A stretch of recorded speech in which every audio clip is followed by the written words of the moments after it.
In the practice of watching the mind, that is the yoga called Raja Yoga, we do not have to wait for the ultimate realization for all the results to come.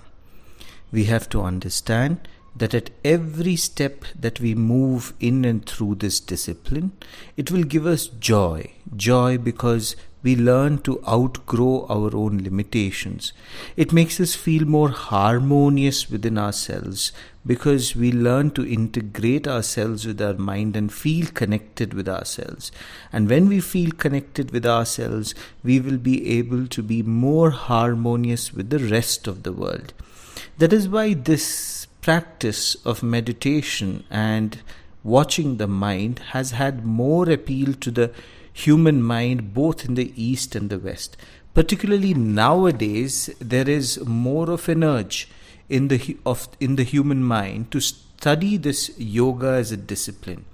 We also know that many psychologists, philosophers, and social scientists have discovered that this discipline does help us to lead a good life, a life which is in tune with our own being inside, the society outside, and the nature outside.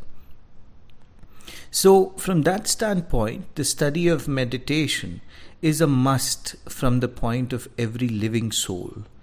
We should know it. We should have that discipline.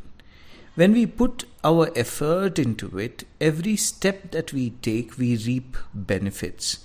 We learn at every step of the way. The ultimate result must come before you benefit is not true.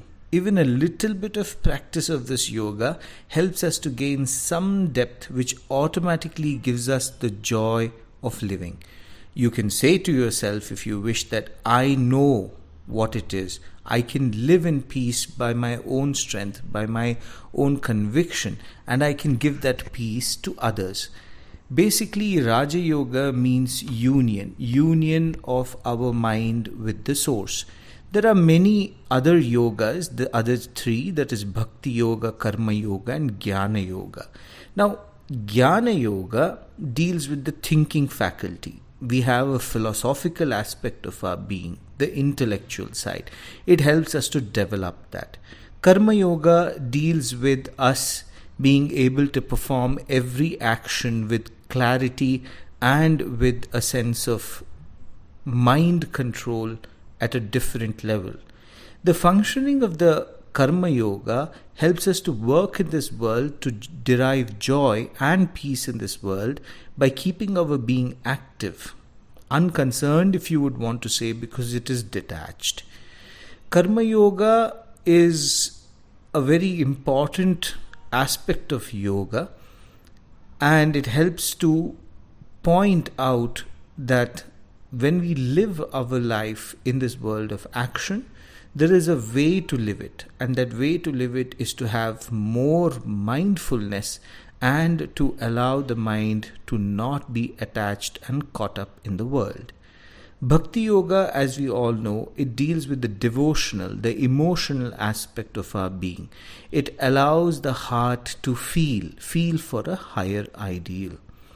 Now, every human being is a beautiful blend of the ability to think, feel, function, and restrain. So restraint is a very important faculty that this yoga of meditation, the Raja Yoga, helps us develop.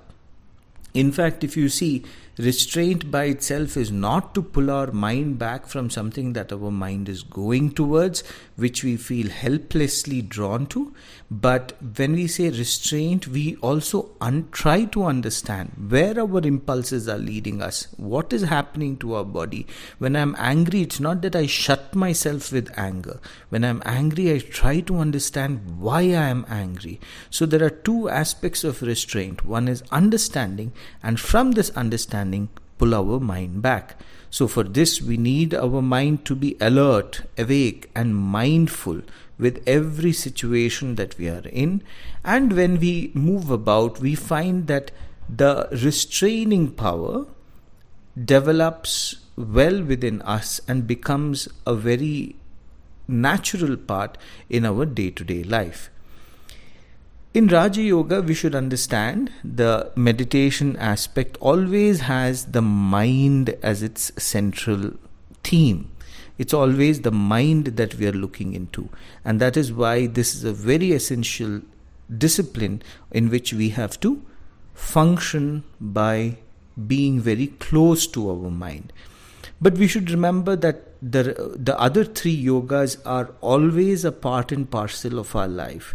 Where even if we are practicing meditation, we should have a philosophical insight to life, that is the Jnana Yoga. We should even understand who we are. We should have Karma Yoga, that is the ability to work in this world without being attached. And what about our emotions? What about how we feel? Even they should have a beautiful flow towards an higher ideal, towards an abstract ideal. And Bhakti Yoga helps us to connect. If we are connected to the idea of God, it gives us a beautiful direction to direct it towards. Or if we are connected to the ideal of nature and understand nature to be divine, then the flow of love can be directed towards it.